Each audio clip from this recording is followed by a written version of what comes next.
Hey everybody, now in my last video I mentioned a more personal part of my stuff, and I thought we will just take an even closer look at it today, and I'll tell you a little bit about I guess I could tell you a little bit of my timeline while I'm going through some of the stuff all at the same time.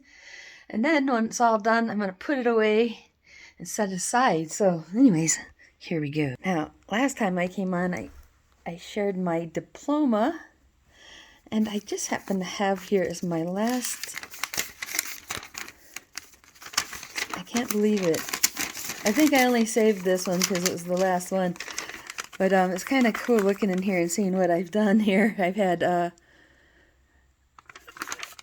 pretty good record, but when I got into that, what is it, the physics, that really brought my grade down. I just didn't like the class, so in my physics class, the teacher brought in this book called the Art and Tao of Motorcycle Repair. And, he was a young guy in his early 20s, and one of his college teachers had the class read this book. So he really thought everyone in his class should read it too. And so it turned into more like a book report class. So I really felt like, boy, that really brought my score down. Anyways, just one of the dumb things that have happened to me. I'd mentioned earlier that I guess I won an art contest and got my second grade artwork put up, so it's permanently there in Key West, Florida. And I thought, that's cool. That's my Uncle Charlie.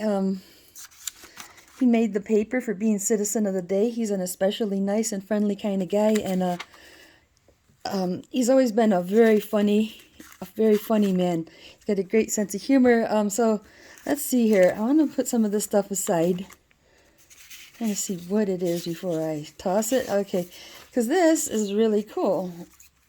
I'm worried about the glare a little bit. There we go. So, yeah, that's really nice that we got this enlarged and given to me. That's me and my mom when I was just little. So, and this was when my mom was a singer in Port Huron, Michigan. Okay, so it says there, get down. Jody Smith, 6, daughter, does some fancy footwork to the music of James and Denise. See, they don't know my dad. His name is Jim. Port Huron at Bridgewater Festival, September 7th, 1981. So that was just before we left Michigan. And this is my dad's little music corner. So I'll show you another picture later of my dad's little music corner. And I must have been about 5 or 6 there sitting up in that. Now this is my cousin Carrie, much later on down my timeline.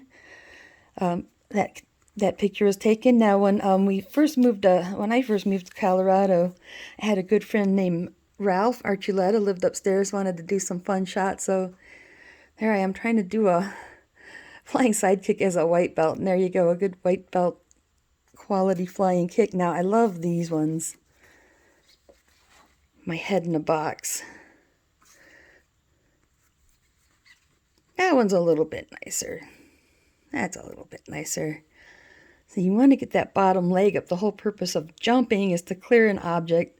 And so if you get that leg up, maybe you won't trip over it. So let's see what else we've got. Now my friend Stella was also a photographer. So we tried to do some ghost pictures. Ghost in the alley. And then, yes, I don't know what the point of having this clear part was, but you can take the clear part away or put them together. And then this one is, wow, I like this one because of the fence, another ghost shot. And so it's funny because I have a lot of dreams that I go back to Denver and I'm just wandering. And so I've come up with a theory that I'm sleepwalking in astral travel, and I'm doing exactly the same thing you would do if you were a ghost. So just kind of going back to my old stomping grounds. And I used to drive for Metro Taxi. And I think I had the Ford Explorer, which they named the Ford Exploder. And I lived with Chris Smith up in Greeley, and somewhere between 2000 and 2002, we must have took the shot. And that's me and Dexter. Dexter was so soft. I really miss Dexter a lot. So anyways, let me see here. I figured we would go through some of the stuff on top before I crack open my photo album. And but yeah, I thought these were some nice things. I just happen to have a couple of good friends that are into photography down in Denver. I love that picture of my cousin Carrie, by the way. So yeah, I wasn't there during that trip, so I don't know. It was just so cool. I think my dad wanted me to have that. So anyways, I just wanted to show a couple more things before we delve into my pictures. So anyway, that was my diploma. I showed it earlier, but I'll show it again. Oh, I almost think something got spilled on it, but I graduated with honors in fine arts.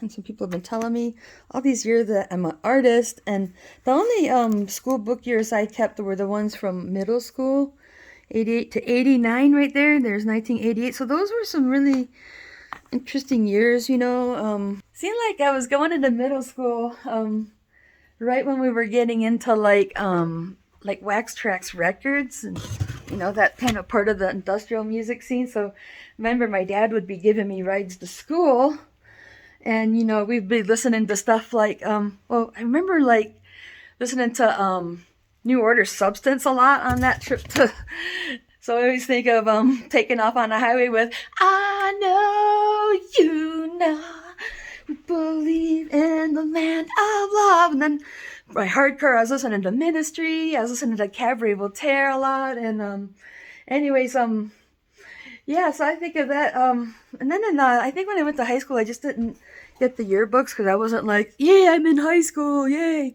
So I guess I just wasn't into it. So this is my photo albums.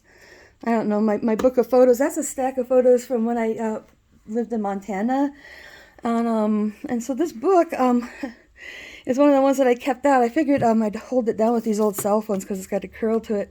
But Master Tay, shown right here, wrote this book. So I'm going to talk about this in another video, but I just wanted to briefly comment on some of the objects on my table before we go into the photo album. And so my old cell phones have a lot of good pictures in them.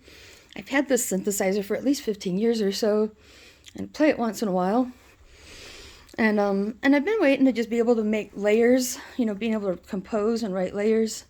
And then and so I boxed up my CDs here, and I mentioned earlier I've been keeping the boxing gloves out in case I go to the gym. And this was an African drum I bought down in Boulder, Colorado at a thrift store, and it was covered in fuzz, but the moths got to it. It's an African talking drum. And the funny thing about that is after I bought that, I went to visit my dad much later, and he had three, I don't know if he had 2 or 3 of them, but I was just like, wow, what made you want to get these fuzzy things? And then over here, I got a little bit of exposure to Native American culture, so I have what you call an abalone shell with some sage in it and some sweetgrass. So you need the sage to clear away the bad spirits, and you need the sweetgrass to bring in the good spirits. So that's a little bit of basic white magic coming from the peoples of North America. And so then my pictures here, I mentioned in earlier videos, I cut out this picture from a magazine. I must have thrown it in the trash because it was falling apart. Plus, I just had a few of these really cute little frames, and I thought, why don't I save that picture? Because that ties into my story about you know, my visions and realizing who this person is to me. And then I don't know why this one made it to a frame, but I just thought, well, it's just a really nice profile of my dad, but not a very great picture of myself. I had my hair dyed black there and a big kind of like I don't know if it was like suede, like a black suede hat, and then some sunglasses. So no, so you can't really see me very good. But I was saying these pictures are kind of special to me because 2007 seemed like okay, I went to see Frontline Assembly one weekend and then went to my testing the next, so it was kind of a big week. So I'd like to share a little bit more about the martial arts. I'm going to do a whole video series right now just for fun. I created one I call a fat old black belt, and but later on when I unpack, I'd really like to go over all the different martial arts training I've had, because that's really where I got my education. And so just by coincidence, I happen to have this goose feather here that I saved from my bird when Easter and his gaggle were decimated by the fox. I went down to say goodbye to my Twinkie, and I saved his best feather. And I love the coincidence here that this Shaolin system, they have a lot of traditional Shaolin, but the one thing system that they have completely is the bird system, the Shaolin bird system. And so funny thing is, the bird has always been my animal, and I just happen to connect with the one system that has the entire Shaolin bird system. So if you study the animal styles, you might know, like, if you have like a, and Master Sharon even said it herself, that if you have a pet cat, for example, you could learn a lot about tiger style by playing with your cat. Well, I've also learned a lot about bird style by being a parrot owner. And by owning a goose, it kind of helps you a little bit on your white crane style, which is a very root style to karate.